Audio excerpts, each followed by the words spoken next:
Um, as you know, I've shared it many times. It's like I've done my graduation in the state of Orissa, which the only idea with regard to anti-caste movement and issues of identity and politics was mostly with reference to Dr. B.R. Ambedkar, the architect of the Indian Constitution.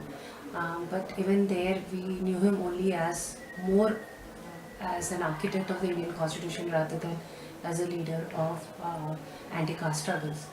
And in '97, when I came here to do my masters, and then we had professors like Professor Sharmila Rege, Professor Vidut Bhagwat, Professor S.M. Dehiwali.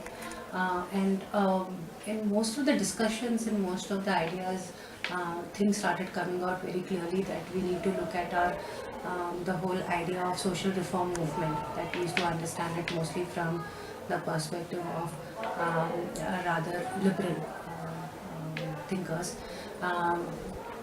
Be more open to the radical thinkers who are there, such as Jyotirao Phule, um, Savitribai Phule, and an intellectual called Dr. B.R. Ambedkar.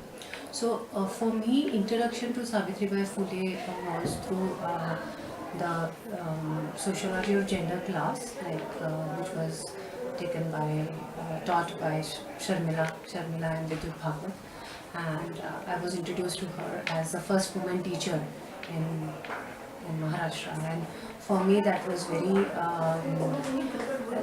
almost like an eye opener because I had never heard of Savitribai Phule to that extent. I never realized that what kind of role that she played in facilitating women's education. But more important than general women's education was how she, through her being taught by Mahatma Phule and starting a school for girls, being the first woman teacher, also kind of questioned the exclusionary process in which education was framed in India based on caste and gender.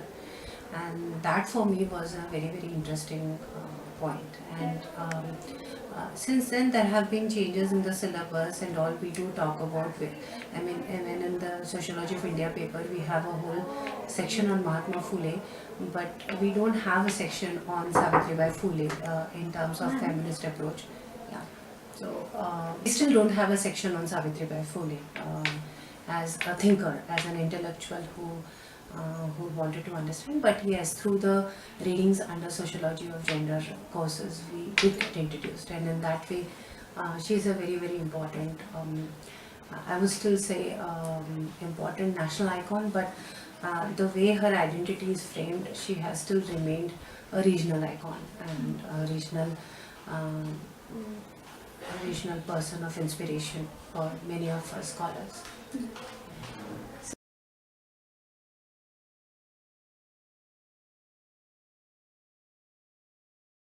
Not initially, because even though it takes some time to, I mean, it influenced in terms of my thought processes, but it not directly in terms of the issues that I was researching on. So even if I was talking of gender and development, but education was one area which was not really of my interest during initially. But since 2-3 years, I've started looking at how education, and especially university education, is organized around caste lines and organized around gender inequality. And directly or indirectly, the interventions of Ambedkar, Mahatma Phule, and Savitribai Phule do come in. But I still feel that the way Dr. Ambedkar and Mahatma Phule have gained legitimacy within um, social theorization, in terms of theorization within sociology, even within regional universities.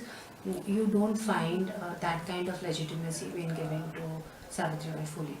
So even though in terms of the number of work that she has done is spellbinding, she has I mean, the fact that she was in Pune and the kind of work that she has done, the influence on our thinking should have been much more. But I think gradually we are opening our research to her ideas.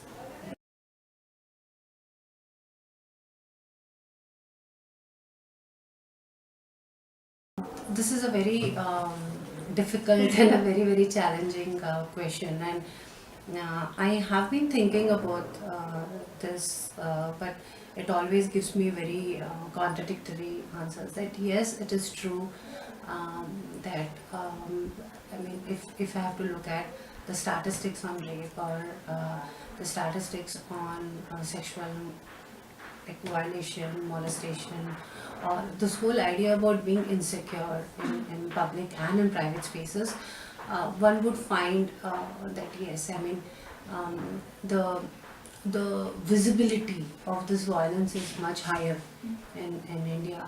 But that doesn't, or this fact doesn't erase uh, the presence of violence even in the Western world. And I wouldn't have like one reads about it. So that is one way we know that.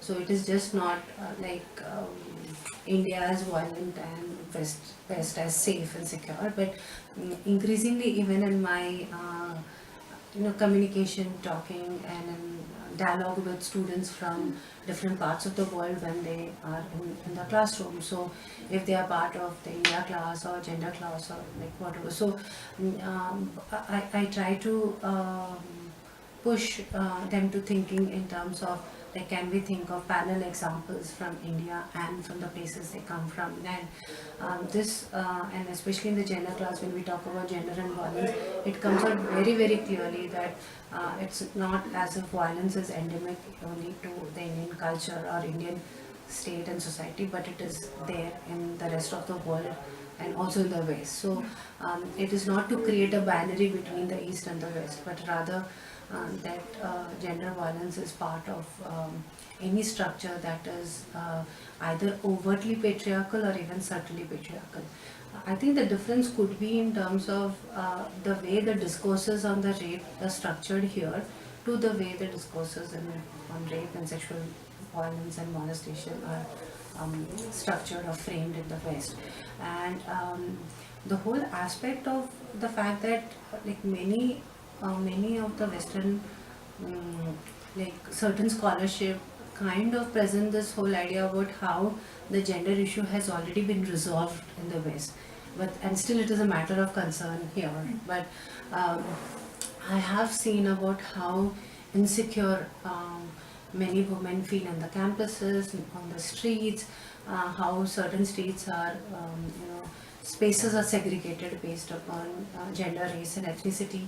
So it is not as if it is different, but yes, the maybe the way the media portrays it and the brutality of it, maybe the way it is projected, does give out this imagery about how violent and how brutal India could be.